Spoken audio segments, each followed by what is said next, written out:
एक और कंसेप्ट मैंने आपकी रिसर्च में पढ़ा, वो था एज कॉन्फ्लिक्ट। तो तो इस कंसेप्ट के बारे में कुछ बताइए कि कैसे आज की जो जनता है वो एज कॉन्फ्लिक्ट में फंसी हुई है और इसका क्या निदान है। ये कैलामिटी है। ये देश पर एक बहुत बड़ा संकट है जी, जिससे पूरा समाज गुजर रहा है। आज छोटे बच्चे जी, गलत एज में गलत चीजें जल्दी देख लेते हैं, इसलिए उनका इनोसेंस खत्म हो गया है। जी, तो छोटे बच्चों का इनोसेंस खत्म हो गया है। जो यंगस्टर्स है, हमेशा ऐसा कहते थे कि जो युवा होते हैं वो बड़े ही पौरुष उनमें होता है। जी, जी, तो युवाओं का पौरुष खत्म हो गया है।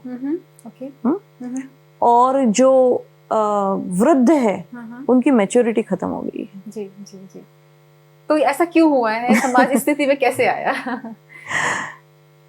छोटे जो बच्चे हैं, मैंने कहा ना कि गलत समय में गलत चीजें, तो इनोसेंस खत्म हो गया। जी, जी। अब जो बड़े हैं उनको बड़ा नहीं रहना है, वो मैं छोटा कितना रहूं और दिखूं, वो यंग दिखना चाहते हैं। हाँ, उसी में वो फंसे हैं।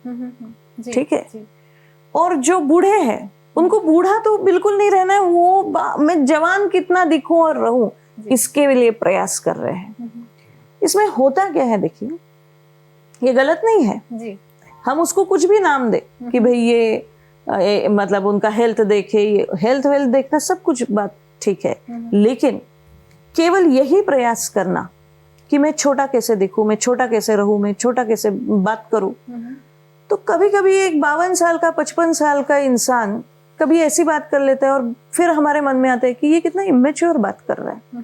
जी, जी। That is as conflict. इससे होता क्या है कि वो व्यक्ति है एक एज का और बार बार छोटी एज का ही रहने का प्रयास, सोचने का प्रयास, बर्ताव करने का प्रयास वो कर रहा है। उससे एक उनमें कॉन्फ्लिक्ट डेवलप होता है।